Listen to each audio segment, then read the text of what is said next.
If you've had any cryptid encounters that you'd like shared on here, email me at jttosstories@gmail.com. Story 1.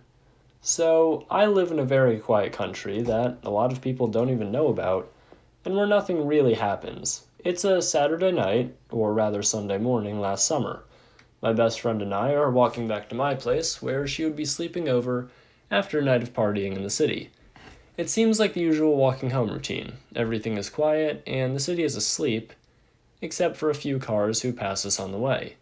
We decide to take a shortcut street that goes through the woods and along the old school. As we walk towards the open gate to the school, that's almost hidden by big bushes, I grab her arm and I stop walking. Something moved behind the bush, and then quickly hid it when I saw it. I can't really decide whether I'm just seeing things or it's reality, so I asked my friend if she saw anything, and she gave me a weird look and said that she didn't. We walk a few steps closer, but we're still a safe distance of a few meters away, and all of a sudden it shows. It peeks its head up behind the bush. White, it has no face. It looks like it's wearing one of those tight, creepy, head-to-toe Slenderman type suits. It knows that I've seen it, so it seems to try to hide better and hurries to the other bush. I can see it while it moves across the tiny street and into the other bush. It's extremely skinny and hairless.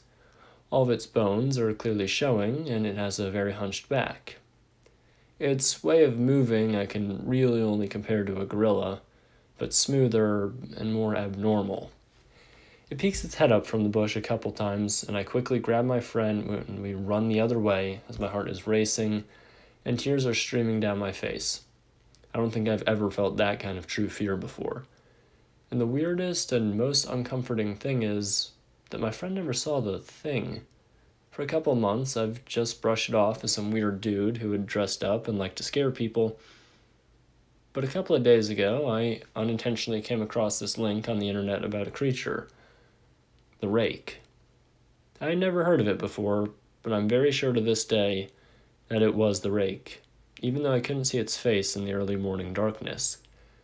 Though it says that the rake is completely made up, I don't think it is. I think people accidentally made up an already existing creature. The rake hasn't shown itself to me again, luckily. Since that day, I've never walked that shortcut again, not even with friends in the daylight. Have any of you guys experienced anything similar with this creature? Story 2. A little author's note. This story comes from a friend of mine that I used to share an apartment with. I interpreted it as a werewolf encounter at the time, but have since learned about skinwalkers, and am leaning more towards that explanation now. A creepy story either way. My roommate, a guy we'll call Jim, spent his high school years in a little town in eastern Wyoming. I can't recall the name of the town, but it was the kind of place that most people had forgotten about since the trains had stopped coming through. It was a very weird little town, and most of the people living there seemed to be very paranoid. A lot of parents wouldn't let their kids play outside after dark, and all unfamiliar faces were regarded with suspicion.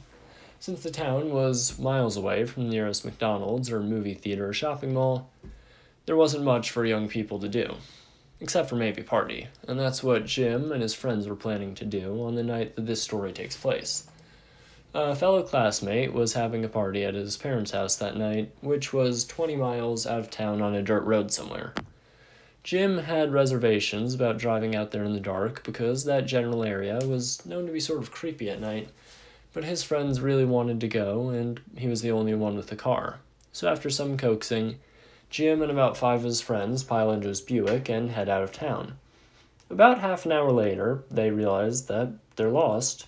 They can't seem to find the road they're supposed to turn on, and it's too dark to read any of the signs. They haven't seen any houses or cars for a while, so they figure they must have taken a wrong turn somewhere and decide to head back to the main road.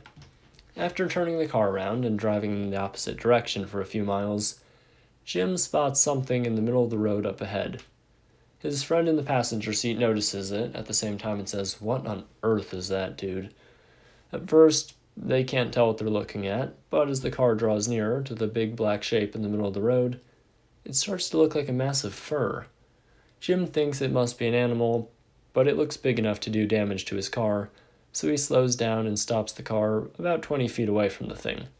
At this point, it was completely illuminated by the headlights, but neither he nor his passengers can figure out what kind of animal it might be. Since it hasn't moved, they assume it must be dead and start to argue over who will drag it to the side of the road. That's when the thing starts to move. They all fall silent and watch as it stirs, then suddenly stands up. Jim would always preface the part of the story that comes next with, "I know this sounds crazy, but..." He says he can't really describe what he saw because he had never seen anything like it before. The closest he can come is this. The thing, whatever it was about 7 feet tall when it rose to its full height. Its body was shaped like a human male, but it was covered with thick black fur. The head, he said, and I watched the goosebumps break out in his arms as he said it, was not human. It looked almost like a jackal or a German shepherd, with a long snout and pointed ears. Its eyes were glowing in the headlights, the way that a cat's eyes do sometimes glow. It was staring right at them.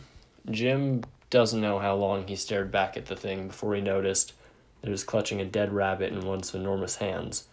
Or paws, maybe. He barely had time to register this bit of information when the creature suddenly flung the dead rabbit away and took a step towards the teenagers in the car. Everyone screamed, and Jim slammed the car into reverse, made a U-turn, and got out of there. Needless to say, they didn't make it to the party that night. Story 3. When I was around 9 years old, my family and I spent our Christmas in my aunt's estate near Mogollon Rim. It was December 23rd when I was taking a walk in the forest with my older cousins and my sibling when we heard strange howls. We didn't take them too seriously, so we just went back. Then December 24th came. Around 1 a.m., I got up to go to the bathroom and I started to hear movements on the roof. When I went back to my room, a rock was thrown to the hallway window. I got really scared and went back to check it out when I noticed 2 ominous man-ape-like creatures standing on the other roof, facing the window that I was looking through. They were both around 9 feet tall, with golden, glowing eyes, and both of them were looking right at me. When my father approached me and saw them, both of the creatures roared at us. When my uncle came next and fired 3 rounds of his Winchester at them, they both jumped off of the roof and landed on 2 feet, and then ran off into the woods.